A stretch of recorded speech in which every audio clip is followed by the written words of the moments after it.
Estamos retomando la clase que comenzamos el otro día. Vimos algunos aspectos históricos del derecho colectivo.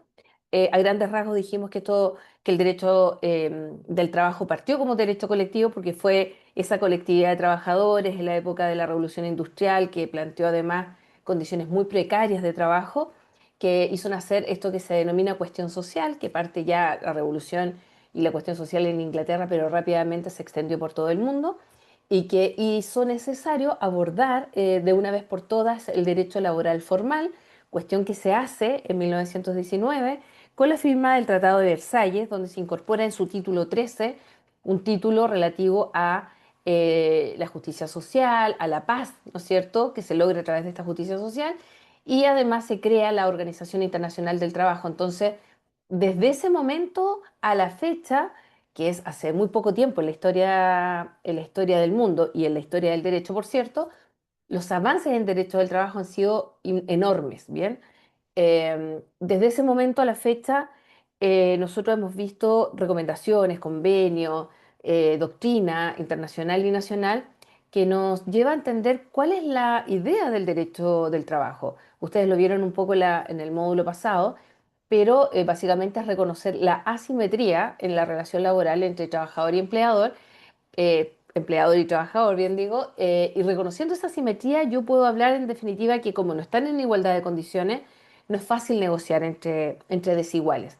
¿Qué hace la ley? Entonces, de alguna forma, las normas, los reglamentos, las leyes, etcétera, las constituciones, los convenios internacionales vienen como a equiparar esa situación con el empleador y el trabajador y de alguna forma entonces que puedan estar en igualdad de condiciones porque las normas laborales, muchas de ellas, ¿no es cierto? Muchas de las que nosotros conocemos son irrenunciables. Recuerden que el artículo 5 del Código del Trabajo habla que los derechos conferidos por las leyes son irrenunciables mientras subsista la relación laboral, mientras subsista.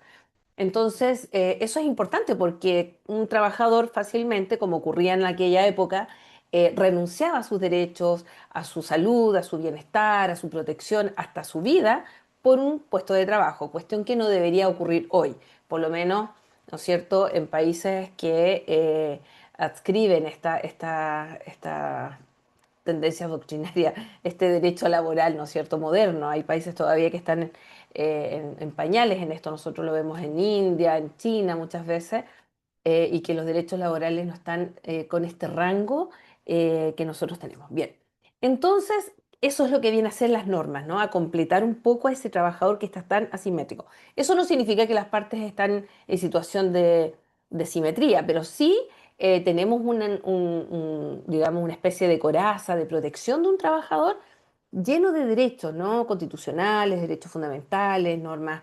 digamos, legales, hasta el propio contrato, ¿no es cierto? La fuerza que tiene ese contrato, que hace que no se pueda hacer lo que quiera respecto de él, ¿bien? Y esto es importante porque es la parte débil y tenemos que partir reconociendo eso. Entonces el derecho colectivo viene también a entender algo, que negociar entre dos, ¿no? Entre ambas partes, entre trabajador y empleador, es muy difícil y por eso muchas veces nosotros nos vemos enfrentados a un contrato de trabajo como un contrato de adhesión, es decir, nos ofrecen un trabajo y lisa y llanamente o aceptamos o no, pero no podemos, salvo que seamos cargos gerenciales, no podemos por regla general discutir sus cláusulas, pedir mejores condiciones. Entonces, diría yo que de la plana gerencial hacia abajo, eso prácticamente no existe. Entonces, como estamos en esta situación asimétrica y reconocida, eh, el derecho colectivo nace reconociendo que el grupo de trabajadores organizados podría llegar a obtener mejores beneficios, ¿bien? Entonces, el derecho colectivo viene a estudiar precisamente la relación entre empleador o empleadores con grupo de trabajadores. Bien, vamos a ver también discusiones que se formaron precisamente en la ley 20.940, una ley que viene a modificar todo el libro cuarto del Código del Trabajo relativo a la negociación colectiva, que hubo unos requerimientos de inaplicabilidad por inconstitucionalidad. Súper entretenida la historia, de hecho después la revivimos un poco con los borradores constitucionales que se plantearon hace un par de años en Chile.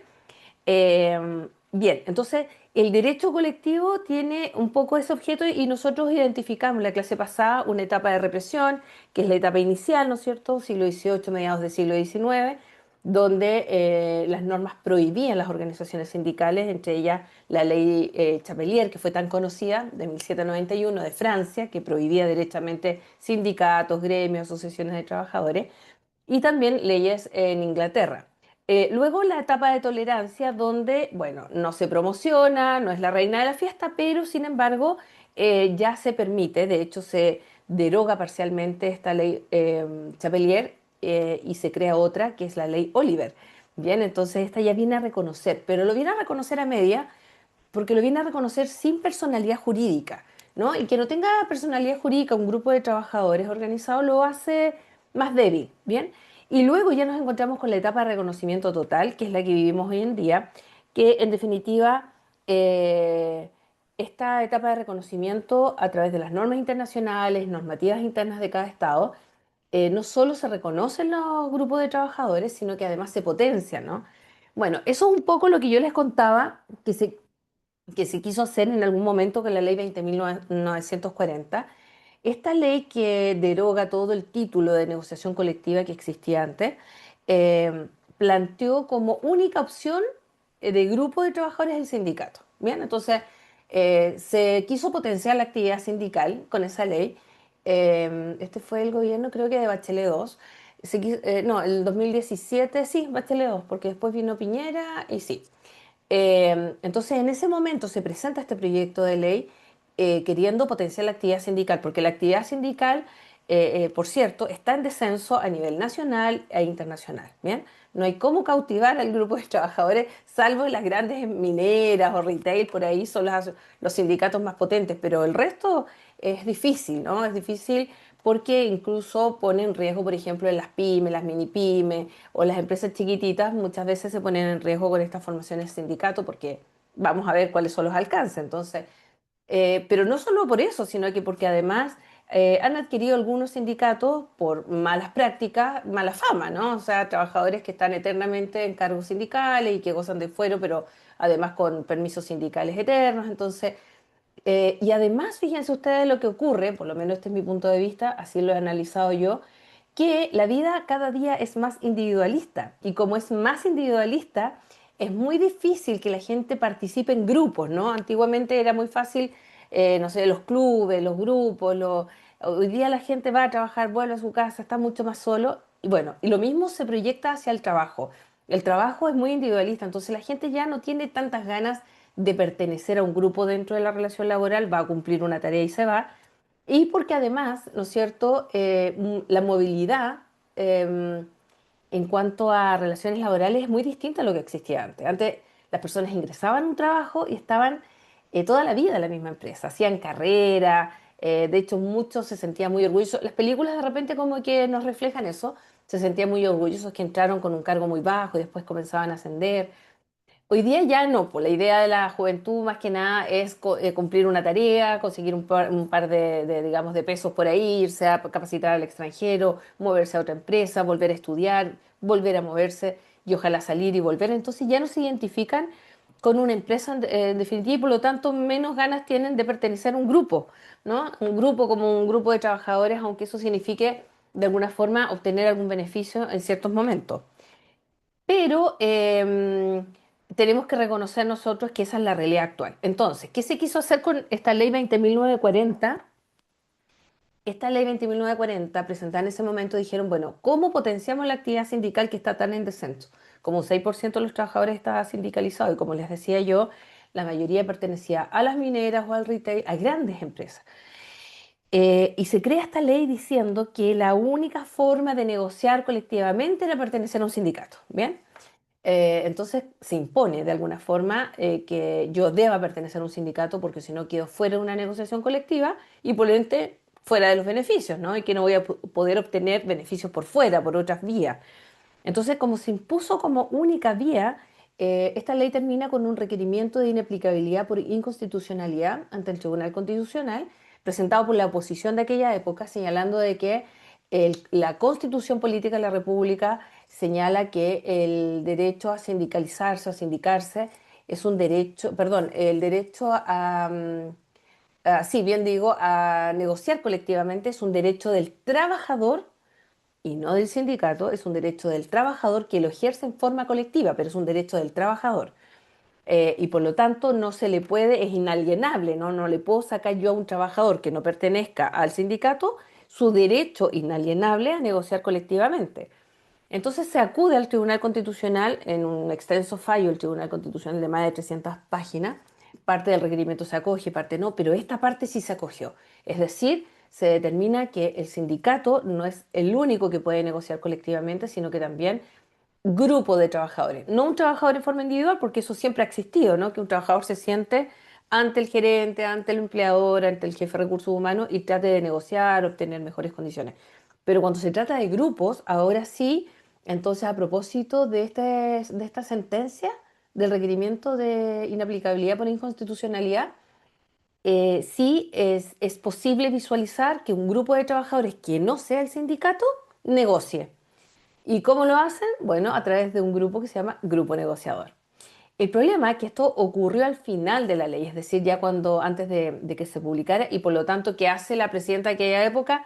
La veta, tratando de equiparar, que ya no se cumplía el objetivo que ella había propuesto y la ley sale una ley muy incompleta que fue muy criticada por muchos abogados, autores. Yo me acuerdo que fue a un seminario que hubo en Pucón de haber sido el 2017 cuando entró en vigencia y me acuerdo que estaban todos los capos del derecho laboral chileno y todo, incluso el asesor de Bachelet de aquella época que, digamos, estuvo en la formación de este proyecto de ley, y todos lo criticaban, ¿no? Se reían porque entre todos se conocen, pero nadie estaba a gusto con la ley porque había salido muy coja, ¿no? O sea, con falencias, con vacíos.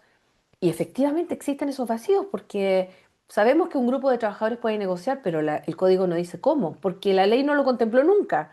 Y así sabemos que en la negociación colectiva hay fuero, pero no sabemos si el grupo negociador lo tiene o no lo tiene, porque la ley nunca contempló que el grupo de negociadores pudiera negociar. Entonces, es interesante cómo esa mirada que se trató de imponer de alguna forma, que cambió el Tribunal Constitucional, hoy en día nos tiene a nosotros con vaivenes. Y vamos a ver que uno de ellos es un vaivén jurisprudencial administrativo. La propia Dirección del Trabajo, en ciertos periodos políticos, inscribe el instrumento colectivo que se obtiene, y porque dice que sí, y en otro momento político, porque ustedes saben que esto obedece a autoridades políticas de turno, no los inscribe diciendo que como la ley no les dice a ellos y son regidos por las normas de derecho público y solo pueden hacer lo que la ley les permite, entonces se niegan a inscribir los instrumentos colectivos y eso tiene alcances importantes que vamos a ver después. Bien, entonces como les digo, esto está en constante evolución, el derecho colectivo del trabajo, pero lo cierto es que, nada, invitarlos a seguir como entendiendo el sentido de las leyes, un poco la historia, porque eso nos lleva a nosotros a entender qué normas tenemos hoy día. Bueno, el derecho colectivo, entonces, bueno, estas son cuestiones preliminares, ahí nosotros sabemos la diferencia entre derecho individual, que se preocupa de las relaciones de empleador y trabajador, y el derecho colectivo, grupo de trabajadores, que pueden ser sindicato o grupo de trabajadores, simplemente, según lo que acabo de contarles. Y si nosotros pudiéramos observar el derecho colectivo, nosotros, o los autores, lo han tratado de visualizar como una visión triangular. Esta visión triangular a nosotros nos hace ver tres instituciones por lo menos. Uno es la libertad sindical, que vamos a tratar de ver ahora en esta clase, y la segunda es la negociación colectiva, que es este libro cuarto que se modificó completo, y la huelga. La huelga está adentro de la negociación colectiva para estos efectos. Recuerden ustedes que el derecho a huelga no es un derecho absoluto. Si bien la Constitución lo señala, lo nombra a propósito de la negociación colectiva. No lo nombra como un derecho, digamos, a todo evento, ¿no? Solamente dentro de los procesos que nosotros vamos a estudiar en la próxima clase de cómo se negocia colectivamente, en forma reglada, en forma estandarizada, normada por el Código del Trabajo, ahí encontramos la huelga. El resto de la huelga son al margen de la ley, ¿bien? Así que bueno, eso contarles como historia, ya sabemos que parte este derecho del trabajo como un derecho colectivo y de ahí en adelante no ha dejado la OIT de proponer convenios, tratados, recomendaciones, pero nosotros, si bien sabemos que todos estos tratados y convenios no tienen coacción, coercibilidad, a obligar al Estado a cumplir ciertas disposiciones, sí, obligan, no sé, o sea, sí de alguna forma son un aliciente para que las propias normas de cada Estado se vayan adecuando, las propias políticas se vayan adecuando a estos tratados que aprueban y las prácticas institucionales, o sea, las propias prácticas de la Dirección del Trabajo, entre otras, por ejemplo, adecuarse a los tratados incorporados a nuestra legislación. ¿Bien? Así que en ese sentido se puede definir este derecho colectivo. Aquí está un poco lo que nosotros consideramos este derecho colectivo como una parte del derecho, ya sabemos, que regula las relaciones de los trabajadores organizados, ya sea como grupo de trabajadores o como sindicato, ¿ya? Esta es la visión triangular. Esto es un poco lo que vimos de la evolución histórica de los derechos laborales, desde la represión de aquella época, la ley Chapelier, ¿no es cierto?, francesa, la ley inglesa, y ahí seguimos avanzando hasta el fortalecimiento que existe hoy día. Em, Bien, en cuanto a las fuentes del derecho del trabajo que tenemos aquí nosotros en nuestra pantalla, les voy a subir después este PowerPoint para que lo tengan. En cuanto a las fuentes del derecho del trabajo, bueno, las fuentes del derecho colectivo son similares a las que encontramos en el resto de las ramas del derecho. Es decir, si nosotros nos vamos a nuestra pirámide de Kelsen, que aquí está invertida, pero si pudiéramos imaginar nuestra pirámide de Kelsen, siempre en la cúspide está la Constitución Política de la República, que a propósito del principio de supremacía constitucional, viene a permear a todas las demás normas, es decir, ninguna debería contradecirla. Algunos piensan que ciertos derechos fundamentales son tan elementales en la relación laboral y a nivel internacional, cobran tanta relevancia que deberían ser hasta supraconstitucionales. Pero nosotros sabemos que en Chile somos soberanos, así que nuestra constitución es la norma fundamental. Bien, ¿y dónde encontramos en la Constitución Política de la República algunas normas? Lo vamos a ir desarrollando, pero básicamente en el artículo 19. 19 número 16, derecho al trabajo, 19 número 19, que también desarrolla el principio de libertad sindical. Bien, entonces la Constitución Política de la República se refiere a ello. Y fíjense ustedes, porque es poco usado, pero existe la alternativa, que a propósito que estos derechos están en el artículo 19, es posible recurrir de protección, ¿no es cierto?, cuando se vulneran, cuando yo quiero que este acto arbitrario cese, arbitrario e ilegal cese, yo puedo recurrir de protección, según digamos, lo dispuesto en el artículo 20, puedo usar esta acción constitucional respecto de los derechos que están vulnerados y que tienen este rango. O puedo ir de tutela de derechos fundamentales, que ya es un procedimiento que se incoa en los tribunales laborales y que tiene un sentido distinto, ¿no? Es un conocimiento distinto. Entonces, ¿cuál es lo importante? Que si yo decido por el recurso de protección, luego no puedo, por los mismos hechos, recurrir de tutela. Pero está la alternativa cuando el acto arbitrario y ilegal yo necesito que cese de inmediato, porque la tutela tiene una tramitación de lato conocimiento, ¿no? Se tramita en conformidad al procedimiento de aplicación general con algunas modificaciones, pero es de lato conocimiento. En cambio, el recurso de protección, nosotros sabemos que tiene una tramitación rápida, o es lo que se espera. Bien, abajito, como somos soberanos en Chile, abajito vamos a situar a los convenios internacionales, aunque muchos participan de estas normas o rango constitucional, o sea, la constitución está en sintonía, y básicamente hay dos que son muy importantes y relevantes en materia de libertad sindical, que es el 87, y en materia de también libertad sindical y negociación colectiva, el 98. Hay otros, ¿ah? Como por ejemplo, hay un convenio, creo que es el 151, 152, de los representantes de las asociaciones, entonces hay otros, pero estos son los principales y están en concordancia con el artículo 5 de la misma Constitución, son normas o son legislación que Chile debe respetar, se incorporan a nuestra legislación. Lo mismo que la Convención Americana de Derechos Humanos en sus artículos 26 y 31, y también el Protocolo de El Salvador en su artículo octavo. Por ejemplo, hay normas internacionales que nosotros encontramos los derechos laborales como libertad sindical, negociación colectiva, huelga, etcétera. Pero, ¿qué es importante para efectos prácticos? Que ha dicho la Corte Suprema en los últimos años que quien invoque una norma internacional, esto es muy importante, debe explicar por qué esa disposición que yo estoy invocando debe ser aplicada al caso concreto. Es decir, Lo que ha pedido la Corte Suprema es que yo, en mis escritos, haga un desarrollo argumentativo del tratado internacional, del convenio, no solamente que señale como una lista de supermercados, normas, normas, normas internacionales o convenios, sino que yo diga por qué ese convenio para este caso concreto debe aplicarse. Entonces, hacer este acertamiento, ¿no?, de la norma abstracta a mi caso concreto. Eso es importante. Bien, la Corte Suprema lo ha sostenido en los últimos fallos. Así que, ¿por qué otra cosa podría ser importante? Porque normas diversas a nuestra legislación nacional sí han sido aplicadas por los tribunales ante un vacío de ley. Se supone que el vacío en materia laboral es muy difícil porque nuestro mundo laboral se completa mucho con los principios del derecho laboral. El principio de privacidad de la realidad, el principio de protector, el principio de renunciabilidad. Entonces, es muy difícil encontrar estos vacíos, pero de todas formas, las normas internacionales, como son parte de nuestro ordenamiento jurídico, las que hemos suscrito y se encuentran vigentes, entonces nos van a servir a nosotros para interpretar esos que podemos encontrar tipo vacíos. Bien, entonces, eso. En cuanto a otras normas, la jurisprudencia. Y aquí me quiero detener 2 segundos para contarles o para recordarles, probablemente ustedes ya lo saben, que en cuanto a jurisprudencia existe un sistema que nosotros no tenemos en Chile que se llama el Common Law o sistema anglosajón, donde el precedente en la jurisprudencia es muy importante. Es decir, cuando una sentencia de la Corte de Estados Unidos falla en contra de la tabacalera por un cárcel de pulmón, tiemblan las tabacaleras porque saben que se vienen muchas demandas más. Y generalmente nosotros vemos las películas cuando presente, señoría, caso tanto con tanto, hay películas incluso que uno puede ver.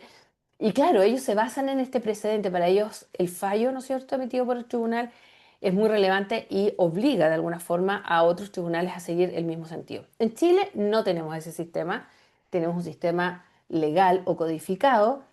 Por lo tanto, acá un juez es soberano también para dictar sus normas. Por supuesto que tiene normas el mismo juez para dictarla, ¿no es cierto? Hay requisitos de la sentencia establecidos en el propio Código del Trabajo y también en forma supletoria en el CPC. Pero si nosotros pudiéramos hablar en nuestro derecho lo más parecido a un precedente, sería precisamente las sentencias obtenidas en un recurso de unificación de jurisprudencia. Es que ese recurso, precisamente que resuelve, que conoce y resuelve la Corte Suprema, es el detentador de la última instancia, por así decirlo, aunque algunos estiman que no lo es, que no es una instancia, pero es el detentador de la última oportunidad para resolver sobre un punto de derecho. Bien, ¿por qué no le llamo instancia? Porque recuerden que lo que estamos discutiendo es que varias cortes o tribunales superiores, entre ellos la misma Corte Suprema, han fallado de una forma distinta de un mismo punto de derecho. Entonces, un recurso de derecho estricto, igual que el recurso de nulidad. No está, el recurso de nulidad tampoco revisa los hechos, es un recurso de derecho. Entonces, no es una instancia propiamente tal porque no va a revisar todo el derecho, sino que causales específicas y en particular el recurso de unificación de jurisprudencia lo que va a hacer es ver si existe esta contradicción sobre el mismo punto de derecho, que no es fácil, ¿ah? No es que se hable de lucro cesante o no se hable, no, es lucro cesante aplicado a un caso específico, entonces hay que encontrar esa aguja en el pajar para que la Corte Suprema diga sí, efectivamente la Corte de Talca, la de Temuco y esta Corte Suprema han fallado sobre ese mismo punto de derecho de una forma distinta. ¿Qué hace la Corte Suprema? Dice, el sentido que hay que darle a esta norma del código de las normas civiles que vamos a traer al mundo laboral, que es el lucro cesante, que no está en el Código del Trabajo, por cierto, es este, ¿no? Entonces le da un sentido y de todas formas esa sentencia tiene un efecto relativo, solo va a afectar a las partes en juicio, pero todos los tribunales están mirando lo que la Corte Suprema dice en los recursos de unificación. Nadie quiere contradecir porque básicamente todos piensan que su caso, su sentencia podría ser vista en la Corte de Apelaciones y eventualmente en la Corte Suprema a través de este recurso de unificación. Entonces, fíjense ustedes lo importante que es, no sé si lo habían pensado así, y lo parecido que es un precedente, aunque no lo es, ¿bien? Pero nosotros los abogados, ustedes, yo creo que también lo hacen, hoy día los casos se estudian mirando las sentencias muy recientes, ¿no? Estoy hablando de sentencias de 2, 3 años máximo, porque así como todos, la jurisprudencia, la Suprema también tiene vaivenes, vaivenes jurisprudenciales, ¿no? No siempre el sentido que se ha dado a algo ha sido exactamente igual en el tiempo, todo lo contrario, va cambiando, va variando de una cuarta sala más pro empleador, a veces más pro trabajador, una cuarta sala que acoge la doctrina de de los actos propios, después acoge el principio de primacía de la realidad, entonces, y bueno, y hay formas sutiles de ir cambiando el sentido jurisprudencial. Pero tenemos que observar qué es lo que está resolviendo la Corte Suprema, porque probablemente el caso que estemos viendo hoy va a llegar ahí y necesitamos saber cuál es el sentido que se le da a ese punto de derecho. Bien, entonces la jurisprudencia judicial es importante para eso. Además, nosotros sabemos que la Corte Suprema, o sea, que los tribunales en general, a través de la página del Poder Judicial también, van dando a conocer sus fallos, hay temas que son más recurrentes, hay portales de jurisprudencia también, jurisprudencia más destacada, entonces es importante ir conociendo el sentido.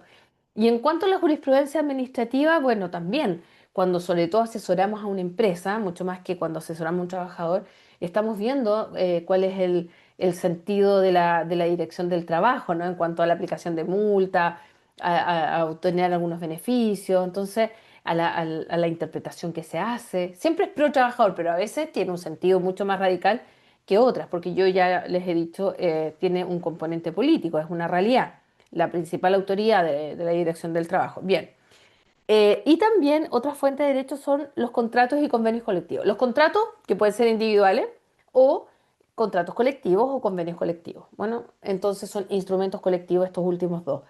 Y eso es fuente de derecho laboral. Es decir, y el contrato entendamos como contrato no solo el instrumento físico, ¿no? O sea, la formalidad, sino que recuerden, como ustedes ya lo vieron, que el contrato nace del consentimiento de las partes, aunque no se haya escriturado, y es lo que nosotros denominamos relación laboral. La relación laboral existe desde ya, ¿no? Independientemente que la ley, por ejemplo, da al empleador 15 días para escriturar, cuando el contrato tiene menos de 30 días da 5, pero la relación laboral partió desde el día cero y eso es importante entender porque desde ese día parten todas las obligaciones y derechos entre las partes. Entonces, nosotros vemos, menos que antes, sí, como relaciones laborales por año, ahora en un tribunal cobran todo el sentido y hacen que ese empleador adeude millonadas en cotizaciones, en beneficios, en horas extras, en feriados, etcétera. Bien, así que la relación laboral, sin perjuicio que el contrato como instrumento no exista, esa relación laboral, y en virtud del principio de primacía de la realidad, entonces, es posible también mirarla como fuente de derecho. ¿Bien? Probar la relación laboral, se produce ese Big Bang, es decir, ¡pum! Todos los demás derechos laborales, previsionales, van a operar ipso facto, es decir, yo pruebo que existe una relación laboral y me van a deber probablemente antigüedad porque me han despedido digamos, los años de servicio, me van a deber vacaciones, me van a deber cotizaciones previsionales de seguros, cesantías, etcétera. ¿Ah? Se produce esta como efecto expansivo. Bien, eso en cuanto a las fuentes de derecho colectivo, son, digamos, fuentes de derecho y además el hecho de obtener un contrato o un convenio colectivo legitima mucho, ¿no es cierto?, esta mini democracia dentro del trabajo. Bien, para aquellos que han querido formar em, un consenso de esa forma. Bien. Ahora, esto es un poco lo que yo les contaba, la Constitución en su artículo 19 garantiza expresamente el derecho a sindicalizarse. Sindicarse o sindicalizarse se usan las dos expresiones. Cuando nosotros hablamos de sindicato, hablamos es una palabra que etimológicamente viene del griego, síndicos, y era la persona encargada para defender los intereses de grupo. ¿Ah? Esa es una de las acepciones que podemos encontrar. Bien, el Código del Trabajo, sin embargo, no lo define. ¿Ah? No lo define, pero lo trata o lo regula en el libro tercero. Bien, así que el derecho a sindicación del artículo 212 en adelante. Bien. Así que la autonomía, la libertad para organizarse, establecer sus estatutos, vamos a ver lo que involucra la libertad sindical. Muchos creen que la libertad sindical llega hasta la libertad de constituir sindicato, pero es mucho más. Ese convenio 87 del que hablábamos se parece mucho a nuestra legislación, o nuestra legislación se parece mucho a ese convenio, porque cuando nos observamos el derecho a la libertad sindical, observamos que es el derecho a sindicalizarse o a no sindicarse, el derecho, porque también existe la sindicación, el derecho digamos, a la sindicalización negativa, el derecho a no sindicalizarse, a no pertenecer, el derecho a nombrar sus representantes, sus estatutos, su directorio, etcétera. Bien, entonces son hartos alcances que vamos a ver. Voluntariedad, bueno, obviamente se prohíbe estrictamente la afiliación obligatoria, ¿no? Es voluntaria. Y a propósito de lo que yo les contaba en los amagos de reformas constitucionales, se quiso un poco revivir esa discusión de la ley 20.940 del año 2016, que entró a regir el 1 de abril del año 2017. Se quiso revivir y se quiso, a través de uno de los proyectos constitucionales, establecer de que la única forma de negociar era a través de un sindicato. ¿Bien? Entonces, no prosperaron, pero era un poco la idea revivir lo que había ocurrido en el proyecto de la ley 20.940 que como les decía, se echó por la borda con el requerimiento de inaplicabilidad por inconstitucionalidad, así que no prosperó, no fructificó. Bien, el artículo 19, número 16, consagra la negociación colectiva y también el derecho a huelga, pero el derecho a huelga no es un derecho absoluto, como les contaba, sino que es un derecho que se ejerce a propósito de la negociación, es como una etapa de la negociación. De hecho, déjenme avanzar un poco porque les voy a mostrar una línea del tiempo que hice por acá. A ver. No. No, la línea del tiempo, disculpen, la tengo para la próxima clase porque ahí es donde voy a hablar de negociación. En esa línea del tiempo, nosotros podemos ver que la huelga es una etapa de la línea del tiempo, una partecita de la línea del tiempo. Y ahí está establecida la huelga. Entonces, la Constitución no la trata como un derecho absoluto. De hecho, por ejemplo, los funcionarios de la administración pública no tienen derecho a huelga. Los funcionarios de la administración pública hay un paro que se hace que por tradición histórica se acepta de alguna forma, pero es un paro tipo huelga de brazos caídos, se le denomina porque el funcionario permanece dentro de la empresa o de la institución en este caso, permanece adentro, a veces salen a marchar y vuelven, hay riesgo de descuento cuando se van a este paro, pero no es la huelga establecida para el mundo privado, no está regulado así. ¿Bien? También se quiso, a través de este proyecto, establecer la huelga, no solo en contexto de la negociación colectiva, sino que en cualquier momento y por cualquier razón. Es decir, no sé, el sindicato de líder de Walmart, creo que se llama ahora, si no le gustaba al ministro de turno, se podían ir a huelga. Y eso no se permite hoy día porque la huelga solo tiene que ver con la negociación colectiva y por aspectos netamente de la propia negociación, ¿no? Entonces se quiso también, digamos, de alguna forma lo que ocurría mucho en Argentina, ¿no? Que veíamos huelgas eternas y ya. Eso no prosperó porque era parte de los proyectos constitucionales. Bien. Como les decía yo, la libertad sindical, este derecho fundamental está señalado en nuestra Constitución Política de la República y no solo incluye el derecho a sindicalizarse, sino que a constituir organizaciones sindicales, por cierto. Vamos a ver cuáles son los requisitos, como se forma un sindicato. También a, afiliarse a ellos, ¿no? Esto está en el artículo 212 y siguiente, poder afiliarse al sindicato. No, un sindicato no podría prohibirle a un trabajador no afiliarse. Ustedes saben también que hay de repente, ¿cómo se llama? Luchas de poder dentro de las relaciones laborales en los mismos trabajadores. La libertad sindical negativa, es decir, el derecho a la desafiliación o incluso no pertenecer, simplemente nunca haberse afiliado. La libertad sindical colectiva reglamentaria, es decir, nombrar sus propios estatutos, crear sus propios estatutos, ¿bien? Y la libertad o la libertad sindical colectiva de representación, nombrar a sus propios representantes a través de los procedimientos que la propia ley en su libro tercero señala. La libertad también colectiva de actuación sindical, representar al sindicato, comparecer incluso ante los tribunales, digamos en representación del sindicato, y la libertad colectiva de federación y confederación, es decir, participar de estados superiores de grupos de trabajadores, ¿no? Así que, como podemos ver, la libertad sindical tiene hartos componentes distintos a la propia creación del sindicato, que por cierto es una de las principales, de las que más conocemos en este momento. Eh, Bien, ahora, la OIT consagra este derecho de asociarse para todos los fines que no fueran contrarios a la ley. El convenio 87, por ejemplo, habla sobre la libertad sindical y la protección de este derecho. Este convenio 87 que yo les he nombrado harto está ratificado por Chile no hace tanto tiempo, en 1999, ¿bien? Y establece múltiples derechos relacionados con la libertad sindical.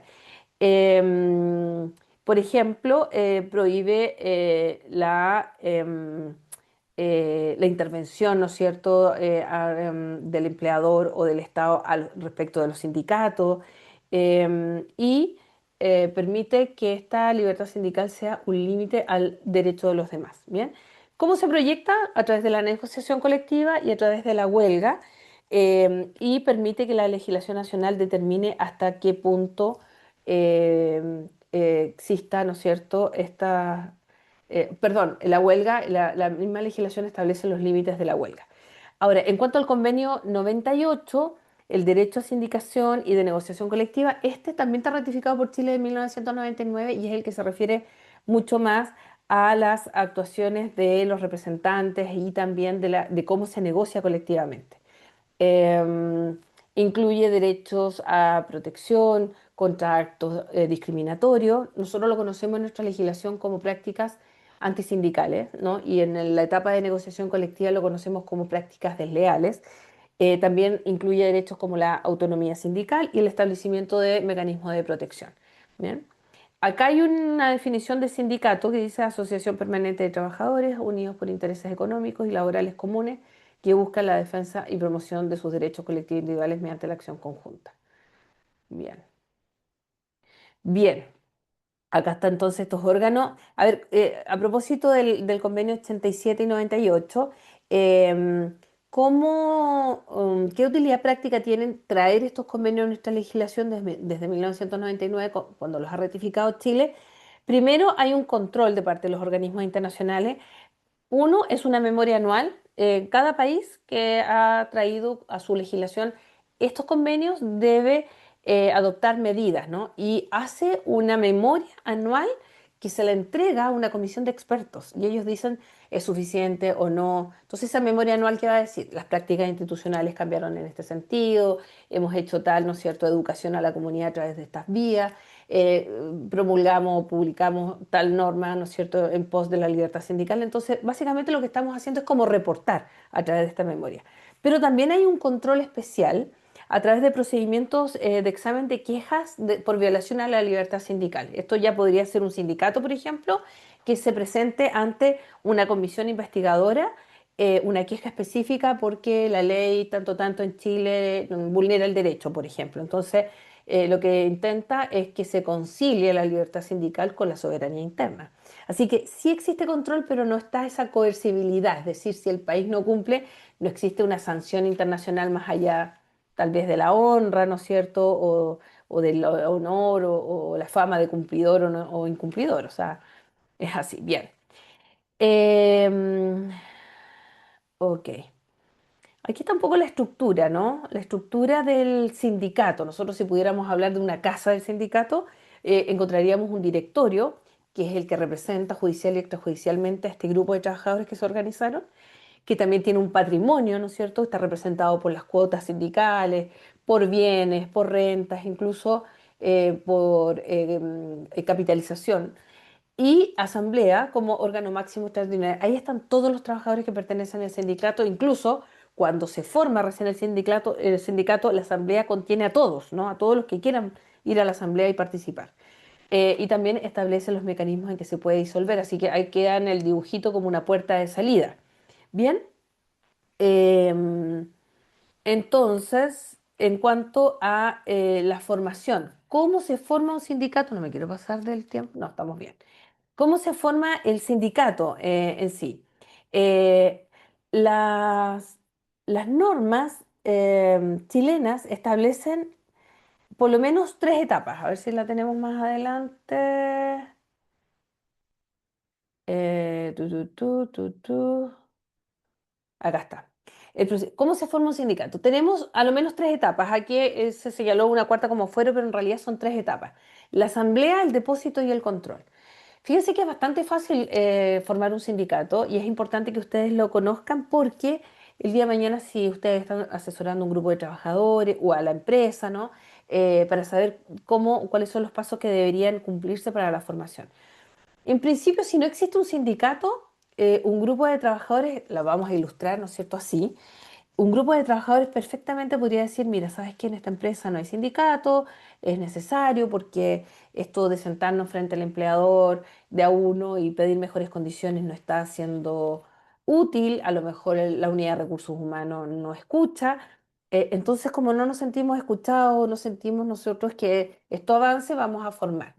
Pero eso muchas veces da miedo, ¿no? Porque piensan, bueno, si saben que estamos formando un sindicato, alguien puede dar a conocer esta historia, probablemente seamos desvinculados inmediatamente. Por eso está el número 4 ahí del fuero, porque cuando recién existe esta idea, yo tengo que planificarlo de alguna forma en que antes de 10 días tengo que hacer la primera asamblea, porque desde la asamblea hacia atrás tengo fuero desde los 10 días antes de la asamblea. Entonces, sí, existe riesgo, pero si hay asamblea en el periodo de estos 10 días, como hay fuero, entonces se obliga a reincorporar a todos los trabajadores. Y eso es importante conocerlo porque muchas veces los trabajadores temen formar un sindicato por miedo a ser desvinculado, ¿no? Despedido. Entonces nosotros tenemos esa primera asamblea. Básicamente estamos hablando de un par de personas que son los líderes, que tienen la idea, que además, teniendo la idea, dos o tres se reunieron, fueron asesorados tal vez por la propia Inspección del Trabajo, un abogado o alguien, y formaron sus estatutos, porque en esa primera asamblea van a ir con los estatutos, van a citar a todos los trabajadores y van a ir con los estatutos, porque no solo se va a elegir el directorio, sino que se van a aprobar los estatutos. Entonces voy con los estatutos, propongo los estatutos, ¿no? Entonces sí tengo que tener asesoría. La Inspección del Trabajo hace tareas de asesor en este caso, pero no les van a redactar los estatutos al grupo de trabajadores. Sí requieren asesoría y ahí para eso estamos también nosotros, los abogados, para asistir en eso. Es importante, ¿ah? Porque muchas veces se sacan los estatutos de la web y resulta que no se adecúan y a veces los estatutos no tienen nada que ver con la razón de ser del sindicato, con el área productiva de este grupo de trabajadores, etcétera. Bien, así que es importante que sean lo más adecuados a su realidad. En cuanto a... El estatuto va a establecer todo, cómo se eligen, cuántas veces van a ser asambleas ordinarias, cuántas extraordinarias, derechos, obligaciones, responsabilidades, procedimientos disciplinarios. Bien, todos esos estatutos y las normas que rigen al propio sindicato.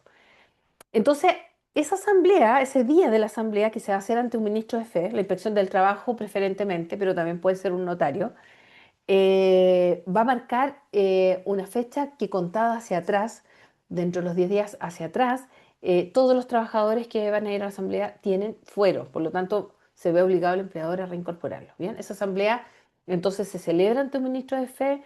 Todos los trabajadores que concurren a la asamblea son candidatos a directorio y se va a votar, van a salir en definitiva electos los que saquen más altas mayorías. Bien, pero son todos candidatos, la votación es secreta y se aprueban los estatutos. Entonces ese es el primer paso de la creación de un sindicato. Bien, requiere 2 minutos o 2 pasos hacia atrás, pensar que yo quiero hacer el sindicato, conversar con dos o tres, preparar los estatutos para luego ir a la inspección. Ministro de Fe, propongo el día a la asamblea y nos juntamos, nos reunimos todos los trabajadores que quieran. No están obligados todos a ir, por supuesto, los que tengan interés, y se elige por mayoría, por las más altas, por la mayoría absoluta, digamos, la aprobación, pero las más altas mayorías van a ser el directorio. El directorio va a continuar con fuero durante todo el periodo para el que fueron electos, incluso 6 meses determinados cesado su cargo, y los demás trabajadores van a continuar con fuero 30 días después de la asamblea. ¿Bien? Así que ese punto 4 que está en la pizarra tiene esa razón, porque el fuero va a estar presente durante todo este proceso de formación de un sindicato. Bien. Esa es la asamblea. Tenemos estatutos aprobados, directorio listo, ministro de fe, firmas, timbre, llevamos los estatutos a la inspección del trabajo y llegamos al segundo plazo que es el depósito. El depósito, gráficamente, es ir a entregar los estatutos, ¿no es cierto?, visados y firmados por el ministro de fe, presentar aquí mi sindicato y proponer Y desde ese momento, que la importancia, lo más relevante del depósito es que adquiere personalidad jurídica por el solo Ministerio de la Ley. O sea, en ese momento, a través del depósito, ya tenemos personalidad jurídica, sin perjuicio que el depósito lo que hace es motivar para la revisión de la propia inspección del trabajo, tiene que revisar los estatutos, tiene que revisar el proceso, revisar los plazos y podría existir algún error y ahí vamos a ir a la fase 3. Pero desde ya vamos a tener un rol único sindical o rol sindical único en RCU. Vamos a tener un nombre, un rol único sindical, un directorio, vamos a tener personalidad jurídica. O sea, los efectos del depósito son importantes, ¿no? Son trascendentes. Em, y el depósito, entonces, desde ese momento, lo que a nosotros nos hace digamos, el efecto que tiene es que la propia inspección va a hacer un análisis de cómo ha sido el procedimiento y va a realizar el control. Ahí estamos ya en la fase 3. Y el control lo hace la inspección del trabajo. Podría resultar, digamos, que después del control, la inspección de visto bueno o podría, ¿no es cierto?, dar observaciones. Estas observaciones hay plazo 90 días para observar y una vez recibido el directorio del sindicato las observaciones, tiene dos caminos. Las acata y corrige, por lo tanto vuelve a la inspección del trabajo corregido, o no las acata y las reclama ante la inspección del trabajo. Bien, la inspección, perdón, ante el juzgado del trabajo. Y el juzgado sí tiene la última palabra y dice si esas observaciones son pertinentes o no lo son. Bien. Si no hace nada, se cae la personalidad jurídica, se cae, termina, ¿no? Van a tener que hacer un nuevo proceso. Y se cae la personalidad jurídica, y se caen los fueros, se cae el directorio, se cae todo, se cae el sindicato, por así decirlo, ¿no? Entonces es importante o acatar y corregir o reclamar a través de un procedimiento. Es sin forma de juicio, sí se escucha la inspección, pero es sin forma de juicio ante el Tribunal del Trabajo.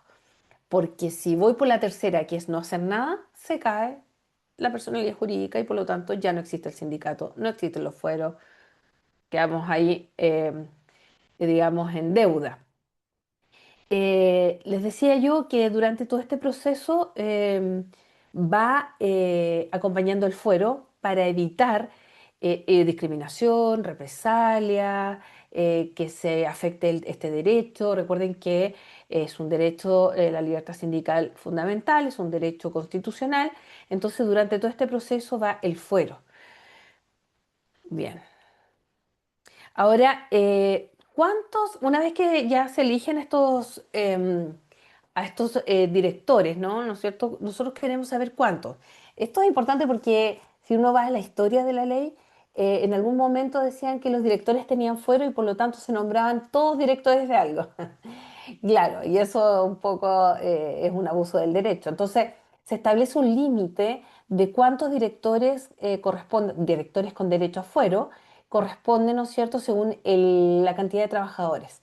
Y acá está un poco graficado la cantidad. En general, cuando estamos hablando de una empresa de menos de 250 trabajadores, son tres directores con derecho a fuero. Así que puedo nombrar 30 directores, 50, pero solo tres van a tener derecho a fuero, los demás van a tener solo un bonito nombre, ¿bien? Y así va subiendo la cantidad de directores con derecho a fuero según el tamaño de la empresa, ¿bien? Así que no todos tienen derecho a fuero, sino que la ley pone ese límite. Bien, ¿por qué es importante hablar de prácticas antisindicales o prácticas desleales? Prácticas antisindicales, hablamos de prácticas antisindicales cuando son actos atentatorios contra la libertad sindical y desleales cuando lo que entorpecen es la negociación colectiva. ¿Bien? Pero prácticamente se atacan a través de lo mismo, a través de primero, cuando existe una afectación o una vulneración de un derecho fundamental como la libertad sindical, a través del recurso de protección, nosotros lo dijimos, pero más propiamente a través de la tutela. ¿Ya? Yo tengo que elegir la vía. Una inhibe a la otra, entonces no puedo optar por una vía y si no me resulta ir a la otra. Una inhibe a la otra, son excluyentes, pero yo siempre sugiero que cuando lo que necesito es que cese el acto arbitrario y ilegal en forma inmediata, sea el recurso de protección. Cuando yo lo que necesito es que sea revisado esta situación en un procedimiento de lato conocimiento por un tribunal especialista laboral, el Tribunal del Trabajo, a través del procedimiento de tutela, porque además el procedimiento de tutela trae sanciones especiales, ¿no? No solo el juez a lo mejor va a resolver que efectivamente existe una vulneración, sino que además va a inscribir a la empresa en una lista de incumplidores de derechos fundamentales, no van a poder acceder a beneficios con fondos públicos, etcétera. Además, no sé, capacitaciones especiales para los que han infringido un derecho fundamental. Tiene sanciones de tipo moral. Los veo muy callados. Voy a hacer un alto solamente para que me digan si está todo entendiéndose bien, si quieren comentar algo hasta el momento. Profesora, ¿Sí? perdón, una consulta. ¿Los 60 días para subsanar son días hábiles o corridos? Porque en los 90 días son corridos, pero en los 60 serían hábiles. En los 60 son hábiles, porque o subsanas o recurres ante el tribunal. Y ese plazo es de días hábiles. Sí, Gracias. encantada. No sé si alguien más tiene alguna duda o un comentario. Bien. Yo parto de repente de cuestiones que son medias obvias, tal vez conocidas por todos, pero también puedo pensar que no todos se han dedicado al área laboral hasta el momento, entonces vamos conversando de todos estos temas que pueden interesar. Voy a minimizar un poco acá. Ahí sí. Ya, sigo entonces. Entonces, las prácticas antisindicales, estas prácticas que atentan contra la libertad sindical, básicamente nosotros vamos a encontrar hechos que atentan contra la libertad sindical y ya vimos que, según el convenio 87 y también nuestro libro tercero del Código del Trabajo, los derechos de la libertad sindical son múltiples, ¿no? Entonces podría atentar contra cualquiera de ellos. Por lo menos dijimos siete u ocho contra cualquiera de ellos. No solo el empleador es el malo de la película, acá podría ser el propio sindicato o el dirigente sindical u otro trabajador. Entonces, es bastante amplio el tipo, ¿ya? Y lo vamos a ver más adelante. Y cuando hablamos de prácticas desleales, que es lo que vamos a ver ya en la próxima clase cuando hablemos de negociación colectiva, estamos situados en ese momento. Bien, hay multas también por prácticas antisindicales que están establecidas en la ley. Antes de avanzar a la jurisprudencia, quiero hablar con ustedes un poco de cómo se constituye. Nosotros hablábamos de asambleas, depósito y control, pero también es importante decir o cómo se constituye, qué tan difícil es juntar, qué cantidad de trabajadores debo reunir. Deme un segundo, voy a dejar de compartir para poder mostrarle acá la cantidad de trabajadores. La tengo en este PDF. Los quórum, ¿no es cierto? Que es importante tener en consideración. Un momento. Ah, tu, tu, tu.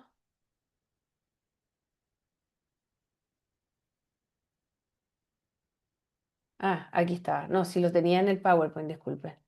Pensé que no lo tenía, pero lo tenía acá. Voy a mostrarles acá primero. Estaba en una. Acá sí. Ya, voy a compartir de nuevo para que lo vean. Pensé que no estaba lo de los quórum y sí, acá.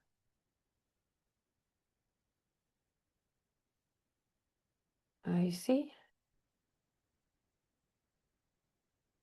¿Lo pueden ver, no es cierto? Los quórum. Si alguien me confirma, No, no se ve. No, profesora. ya, a ver. Voy de nuevo. Voy de nuevo a compartir. Acá. ¿Ahí sí? Sale que está empezando la función. Ahora sí, profesora. Ya, buenísimo. Muchas gracias.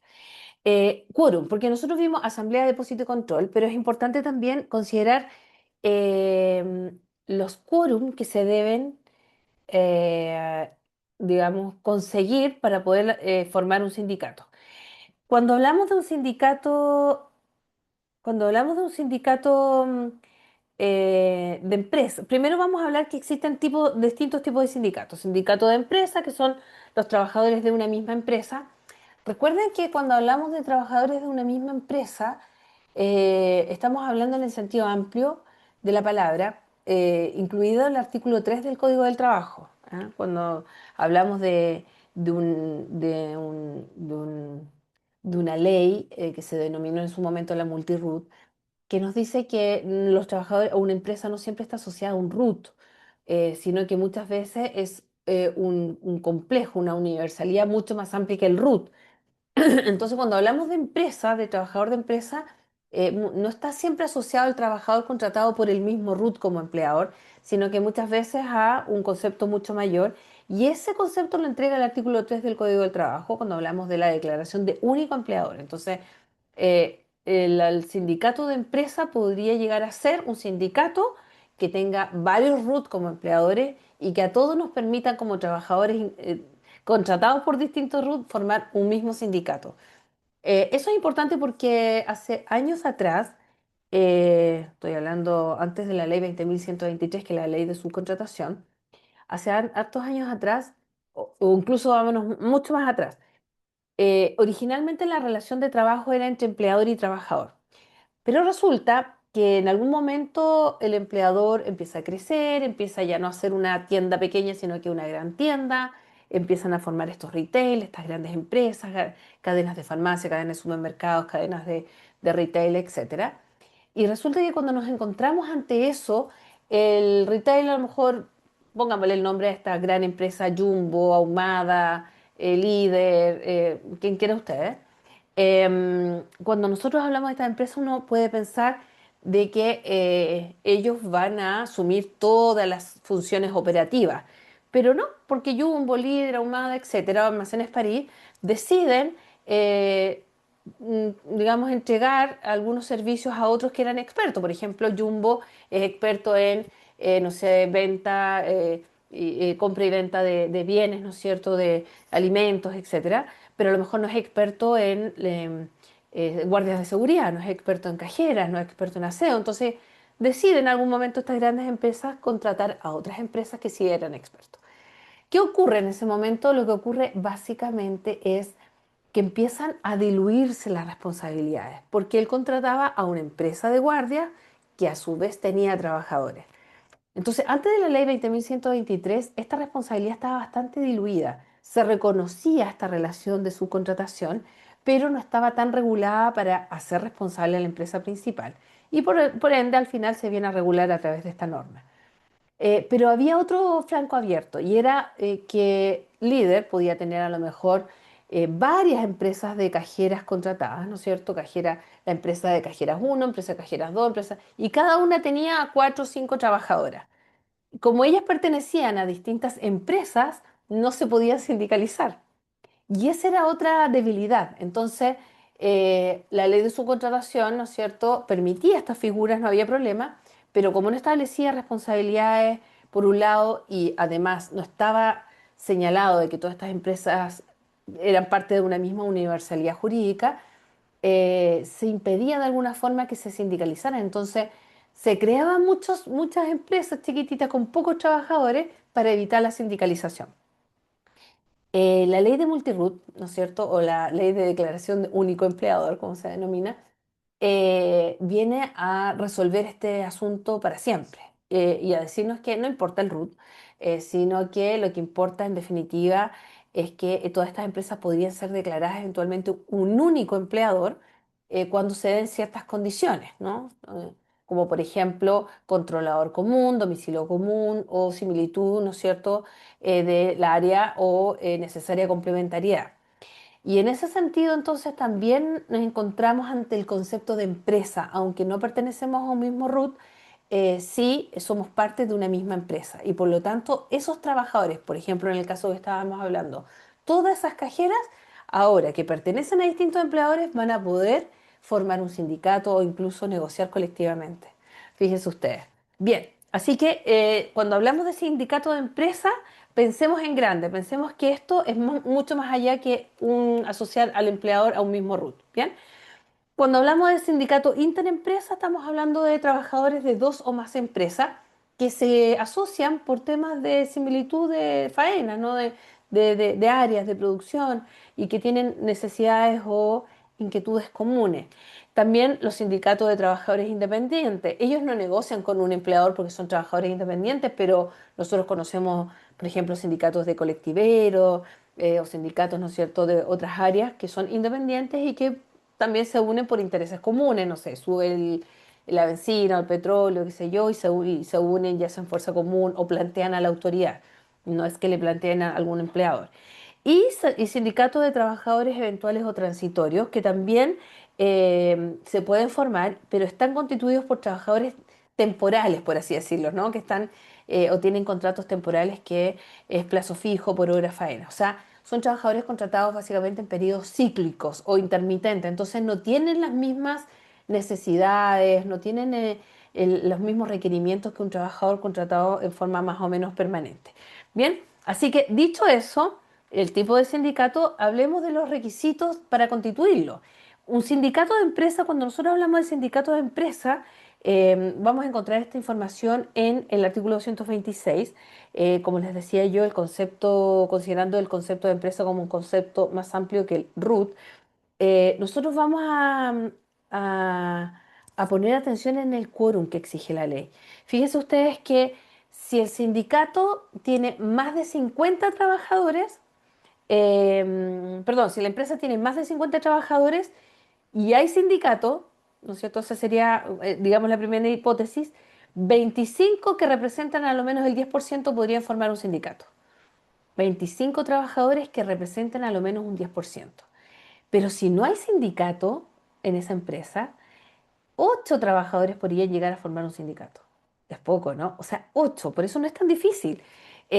¿Cuál es la idea? Que en un año esos 8 trabajadores lleguen a completar los 25 trabajadores que representan a lo menos un 10%. Entonces, tiene que completar el quórum en ese año y la ley lo que le dice, usted va a formarse con 8, le vamos a dar un año para tener la representatividad necesaria y si no la tiene en un año, su personalidad jurídica cae. Este es el segundo caso que ya vemos que la personalidad jurídica y por lo tanto el sindicato cae, ¿no? Pero fíjense ustedes, empresas con más de 50 trabajadores podrían perfectamente constituirse. En un caso con más de 25, que representa el 10%, o en otro con 8 trabajadores, que aunque no representen el porcentaje, la ley les da la posibilidad de que el porcentaje, el quórum, lo completen durante un año. Ahora, si la empresa tiene menos de 50 trabajadores y hay sindicato, 8 trabajadores que representen el 50%, o sea, también es una cifra muy baja, una representación importante, pero es una cifra muy baja. ¿Qué pasa si esos 8 trabajadores no llegan al 50% de representación? Lo mismo, podrían llegar a formarse con 8 trabajadores que no representan el 50%, pero la ley les va a dar un año para llegar a esa representación del 50%. Entonces, tienen un año para completar el porcentaje de representatividad y qué importante porque eso significa de alguna forma incentivar la actividad sindical. Ahora, cuando la empresa tiene varios establecimientos, como varias sucursales, se puede constituir sindicato en cada uno de ellos con 25 trabajadores que representan a lo menos el 30%. Ahí hay otro quórum, ¿no? Y siempre, siempre se puede constituir un sindicato con más de 250 trabajadores. ¿Bien? O sea, si la empresa tiene 3.000 trabajadores, no se va a exigir un porcentaje de 1.000, ¿no? Se va a exigir hasta 250, ya podría llegar a constituirse un sindicato perfectamente. Cuando hablamos de sindicato de trabajadores interempresa, 25 trabajadores que laboren para mínimo dos empleadores distintos, ¿bien? Considerando el concepto de empleador del artículo tercero. Entonces ahí podrían llegar a constituirse con 25 trabajadores. Lo mismo con trabajadores independientes, podrían llegar a constituirse con 25 trabajadores y también con sindicatos de trabajadores eventuales o transitorios, ¿bien? Así que esa es los quórum de la formación del sindicato. Esos son los quórum. Voy a dejar de compartir esto un segundo y voy a compartir el PPT que estábamos viendo. Ok. Bien, entonces ya sabemos que en esta etapa de la formación del sindicato necesito algunos quórum que no son muy altos, están señalados en el artículo 220 y tanto y siguiente, 226 siguiente, Y básicamente estamos hablando de que el sindicato tiene la etapa de asamblea ante el ministro de Fe, que debo cumplir los quórums señalados en el artículo 227, 226 siguientes, que la votación es secreta, que en esa votación o en esa primera asamblea se aprueban los estatutos, también se elige el directorio, que todos los trabajadores que concurren a la asamblea son eventualmente candidatos a directores y que son elegidos aquellos directores con derecho a fuero de los que tienen más alta mayoría en la cantidad de directores según el tamaño del sindicato, ¿no? Que generalmente son tres en sindicatos de menos de 249 trabajadores. Que una vez que se aprueban los estatutos, se elige el directorio y se levanta esta acta que firma el ministro de Fe y se lleva a la inspección del trabajo para el depósito y la revisión, que se llama control. El depósito tiene como objeto principal que se le otorga personalidad jurídica, va a tener un número. Hay, fíjense ustedes, sindicatos que llegan hasta ahí, hasta la formación del sindicato, y no todos los sindicatos tienen intención de formarse para negociar colectivamente, aunque es el objetivo principal. Pero hay sindicatos que se forman para obtener beneficios, porque quieren formar un club deportivo, obtener algunos beneficios, postular algunas cosas. Entonces, yo he visto sindicatos por años formados que no negocian colectivamente, sino simplemente han servido para acceder a algunos beneficios o programas estatales, ¿bien? Pero el objetivo principal, tenemos que reconocer, es la negociación colectiva o a lo menos obtener mejores condiciones en este grupo, ¿bien? Así que esa acta se deposita y luego se hace este control. El depósito debe hacerse dentro de los 15 días siguientes a la asamblea y el control lo hace la propia inspección del trabajo, puede hacer observaciones o no. El directorio ante las observaciones puede acatarlas o reclamarlas ante la inspección del trabajo.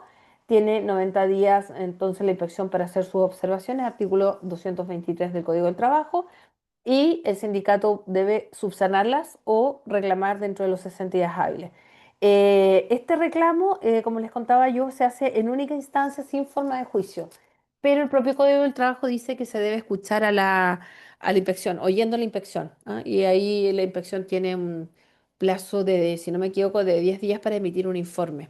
Bien, así que no es digamos, un momento complejo, no es un procedimiento complejo. Em, Cuando hablamos de los estatutos, de esto de que se aprueban los estatutos, nosotros hablamos de que esta asamblea se aprueba los estatutos por mayoría absoluta. Ustedes saben que la mayoría absoluta es el 50+1 de los que tenían derecho a votar, no de los que fueron ese día. Es importante considerar que en cuanto a los quórum, si el empleador se llega a enterar de que se está formando y quiere modificar los quórum, como ha ocurrido, y por eso la ley lo ha regulado, mandando a algunos a capacitarse, a otros con vacaciones obligadas para afectar los quórum, eso es una práctica antisindical, ¿bien? Esa es una práctica sindical objetiva, de hecho, ¿bien? Así que vamos a verlo después, pero está regulado. ¿Qué dicen estos estatutos o de qué tratan? Los requisitos para afiliarse y desafiliarse, los derechos y obligaciones de todos los miembros que lo pueden integrar, los requisitos para ser elegido dirigente sindical, los mecanismos de modificación de los propios estatutos, un régimen disciplinario interno. Esas son algunas de las disposiciones que los propios estatutos señalan. Y algo que no hemos dicho y que es importante a propósito de la ley 20.940, esta ley establece normas de paridad respecto de los directores sindicales. ¿Qué quiere decir? Nosotros ya vimos recién cuál era ¿cómo se llama? La cantidad de directores con derecho a... Ahí está, los directores con derecho a fuero. Pero ya sabemos la cantidad de directores. Ahora, la ley 20.940 viene a decir, démosle la oportunidad a que las mujeres también integren estas cúpulas, porque así ¿no es cierto?, los sindicatos quieren tener representatividad de sus trabajadores y todo, la mujer estaba muy poco representada en estas cúpulas de directivas sindicales. Entonces la ley dice por lo menos un tercio de los directores con derecho a fuero debe ser mujer. Ahora, no es que se vaya a obligar a las mujeres a pertenecer al directorio, no se puede forzar, pero se le tiene que dar la oportunidad. Bien, entonces, la inspección del trabajo, dentro de ese control que hace, va a hacer el control de cuántas mujeres integran el sindicato y por qué no están en los directores sindicales. porque a lo mejor podría ser que el sindicato está compuesto de 50 trabajadores, dos mujeres y ninguna quiere formar parte del directorio. Entonces ahí yo sugiero que ellas hagan una carta para que cuando se presenten los estatutos a aprobación ante la inspección, se vea la inspección de que ellas no quisieron formar parte del directorio, pero que lo hagan, digamos, voluntariamente, pues si no, no van a estar cumpliendo estas normas de paridad. Bien, así que eso. ¿Cómo se organiza un sindicato? ¿Cuáles serían las instituciones que encontramos dentro del sindicato? Primero, el directorio. El directorio representa a los trabajadores, tiene representación en la administración de los bienes, en la integración de las asambleas, tanto de las federaciones y las confederaciones. Tienen fuero, ¿no es cierto?, por ley. Nosotros vamos a dedicar una clase por ahí a ver el tema del fuero. Entre las más altas mayorías se designa al director y ese sería el primer organismo, el directorio. El segundo, que creo que es incluso más importante que el directorio, es la propia asamblea donde todos integran, todos los trabajadores, no solo cuando se está constituyendo, sino que después, en las asambleas siguientes, ¿no? El tercer organismo sería el directorio, ¿cómo se llama? El propio patrimonio, que alguien hizo alguna acotación en el chat. Ah, ya. Hay un aviso, estimados, por favor mencionar su nombre para poder anotarlo en las listas. Hay un aviso ahí en el chat. Bien, entonces el directorio debe comunicar a la administración de la empresa, ¿no es cierto? Eh, sus permisos también de trabajo. Antiguamente se llamaban eh, descanso sindical o así como horas de descanso sindical. Ahora se llaman horas de trabajo sindical, ¿bien? Los dirigentes sindicales duran entre 2 y 4 años, son reelegidos, pueden ser reelegidos indefinidamente. Eso provoca también problemas de representatividad, ¿no? Porque muchos se anclan en los cargos ahí eternamente y no necesariamente representan los derechos de los trabajadores. Y es una de las cosas de por qué se ha desincentivado la creación de sindicatos o el pertenecer a sindicatos. ¿El trabajo sindical podría ser ejecutado e interrumpir la jornada? Sí. Cuando se trata de permisos generales, hay 6 horas semanales para trabajo sindical. Cuando son más de 250 trabajadores, creo que son 8. Pero también hay permisos especiales, sin goce de sueldo. 6 meses, por ejemplo, un mes por alguna situación en particular. Hay sindicatos que tienen muchos recursos. Nosotros estamos hablando, por ejemplo, de los sindicatos o las huelgas de repente que vemos en la televisión o en las negociaciones colectivas de las mineras. Esos sindicatos, cada vez que hay bonos de término de conflicto, llevan una gran parte para guardar en las arcas del sindicato. Así que esos son capaces de costear remuneraciones de dirigentes por tiempo, ¿no es cierto? Bien, ¿cómo cesa un director del sindicato? Primero por expiración del periodo, si no es reelecto, por la propia renuncia, podría llegar a renunciar, o el cargo sea incompatible, o la censura de los afiliados cuando no cumplen, ¿no es cierto? O yo les contaba que los estatutos establecen los procedimientos disciplinarios internos también. Así que cuando se disuelve el sindicato, nosotros vimos acá dos situaciones en que se disuelve el sindicato por lo menos. Uno, cuando, eh, cuando no se cumple el quórum, ¿se acuerdan? En un año formamos el sindicato con 8 trabajadores que no tienen el porcentaje de representación que la ley pide, pero le damos un año para poder completarlo y no lo hacen. O cuando no acatan y no corrigen y no reclaman ante la inspección del trabajo las observaciones a los estatutos, en esos dos casos. Pero podría ser, por ejemplo, que el sindicato se formó por un tiempo, por un periodo, por un plazo, y que por lo tanto deja de existir y por lo tanto también cesa en el cargo el director. Eso no significa que quede inmediatamente o ipso facto sin fuero. El fuero va a durar 6 meses después de cesado en el cargo, por regla general, salvo sea destituido. Ahí el fuero termina. También por muerte del dirigente, por sanciones o por pérdida de calidad de socio cuando no paga las cuotas sindicales, por ejemplo, dentro de los procedimientos internos. ¿Ya? Y la asamblea, entonces, como segundo organismo importante, es el organismo donde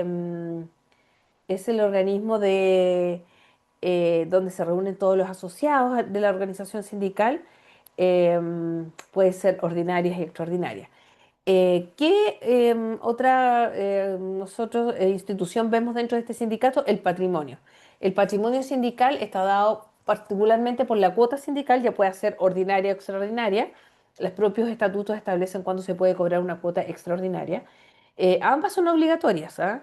Y de hecho, cuando el sindicato acuerda que el descuento de la cuota se hace a través de la planilla, se denomina, a través de la liquidación de sueldo del trabajador, para el empleador es obligación ese descuento. Es tanta su obligación que si no lo hace, se estima como una práctica antisindical, fíjense ustedes. Que el empleador no descuente la cuota sindical se estima como una práctica antisindical. ¿Por qué llegamos a eso en las últimas normas modificatorias de las prácticas antisindicales? Porque tiene una relevancia absoluta. Fíjense que quien puede votar en una asamblea es el trabajador que tenga sus cuotas al día. Entonces, una forma que tenía el empleador de manejar los quórum era no descontar cuotas sindicales. Como no descontaba las cuotas de las liquidaciones de sueldo, ese trabajador no podía votar. Y como no podía votar, manejaba los quórum.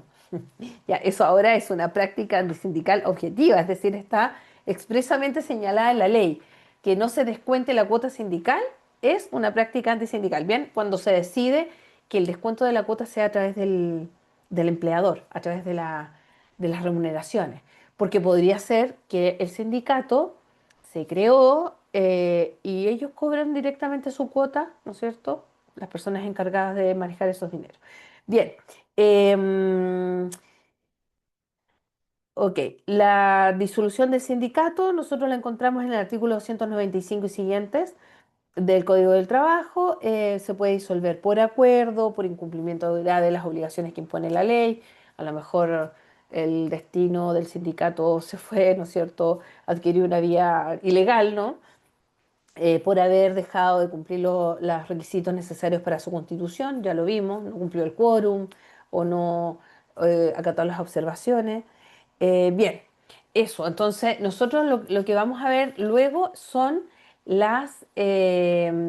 luego me refiero más adelante, es el fuero respecto de estos eh, sindi- eh, dirigentes sindicales o el fuero que favorece en la formación del sindicato. Pero ya decíamos nosotros que en la formación del sindicato 10 días antes de la asamblea, 30 días después de la asamblea, para evitar la bicicleta sindical, es decir, que estemos permanentemente haciendo una especie de asamblea. De hecho, les traje una jurisprudencia al respecto.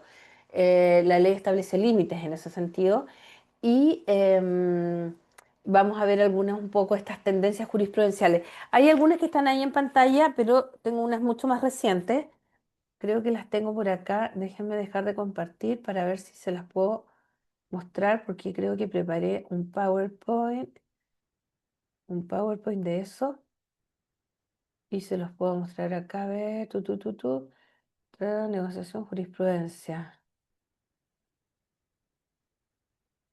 Sí, jurisprudencia y libertad sindical. Negociación colectiva, jurisprudencia, ya. No es un PowerPoint, es un Word, pero se los voy a mostrar para que lo podamos leer juntos porque me parece interesante. Aquí. Esta jurisprudencia muy reciente, creo que... ¿Me confirman por favor si se ve el Word? Ok, Sí, se ve. súper. Nos quedan un par de minutitos, pero les puedo subir esta información después para que la tengan también. Ya, la libertad sindical entonces exige una protección efectiva. Esta es una sentencia ahora muy reciente de la Corte Suprema. Se trata de una trabajadora que integró una comisión negociadora sindical y por esas circunstancias se encontraba amparada por fuero. Durante la vigencia de esa protección fue despedida por la causal de necesidades de la empresa. Nosotros sabemos que la causal de necesidades de la empresa es una causal, ¿no es cierto?, que es bastante cuestionada. De hecho, es muy usada porque dicen, bueno, es una causal de las más baratas porque a lo más me va a costar un 30% el incremento de los años de servicio. Sin embargo, cuando estamos ante una trabajadora con fuero, esa causal adquiere más importancia todavía, porque estamos acá ante una causal que es difícil de probar por esta necesidad, que sea una necesidad objetiva, que hace imposible la continuación de la relación laboral, pero además porque estamos hablando de una trabajadora con fuero y además porque estamos hablando de la libertad sindical, entonces estamos transgrediendo por lo menos dos derechos fundamentales, ¿no? Este fuero y la libertad sindical. Entonces, ¿cuál es el problema jurídico que detectamos en esta sentencia? Les voy a subir al tiro este apunte al chat por si quieren bajarlo. El despido de una trabajadora protegida por fuero derivado de su participación en una sesión colectiva constituye solamente una infracción a las normas sobre fuero o puede además afectar la libertad sindical. Y sin duda afecta a las dos, ¿no? O sea, es decir, el empleador que pretende adoptar una decisión como un despido tiene que hacer un estudio profundo de cuáles son los derechos, ¿no es cierto? A lo menos acá confluían dos, el fuero y la libertad sindical, ¿no? O sea, esa trabajadora no solo tenía, ¿cómo se llama?, una protección como el fuero por su calidad de dirigente, sino que además estaba afectando a la libertad sindical. O sea, de alguna forma lo que se hace es cohibir esta actividad sindical, eh, permitiendo que se despida a una trabajadora en estas condiciones sin un juicio de desafuero. Estamos hablando porque un fuero no significa inamovilidad absoluta, no significa un blindaje eterno, ¿no? Significa que a lo menos voy a pasar una valla que se llama desafuero, pero acá el empleador no decidió presentar una demanda de desafuero, simplemente la despidió por necesidades de la empresa. Esto también a veces pasa no por mala intención, sino que pasa por descoordinación de recursos humanos. Por eso cuando usted asesora en una empresa es muy importante que cuando se va a tomar una decisión de despido, el abogado esté presente. Es que muchas empresas no escatiman recursos para contratar un buen contador, que por cierto es importante para efectos tributarios, pero sí lo hacen para temas laborales y cuestionan, ¿no? Y a veces escatiman. Y yo creo que estas cuestiones están muy discutidas día a día, ¿no? Decisiones de la empresa sin considerar todos los bemoles. Entonces, lo primero que yo le pregunto a las empresas que yo asesoro cuando me dicen que quieren desvincular, ¿tiene fuero? ¿Se está formando un sindicato? ¿Está con una enfermedad? Anunció hace poco una enfermedad de algunas, porque para evitar tutelas, para evitar que una causal como necesidad de la empresa que parece tan inocente sea usada con efectos discriminatorios, ¿bien? Bueno, entonces el fuero no es una inamovilidad absoluta, pero sí nos obliga a nosotros a repensarlo. Tomás, Sí, profesora, tenía una consulta. En caso de que una misma acción como esta afecte tanto, o sea, involucre tanto prácticas antisindicales como cuestiones de carácter individual, como el despido del trabajador, ser como por cuerdas separadas, por decirlo así, en ese caso, se podrían ver conjuntamente en sí, una acción judicial.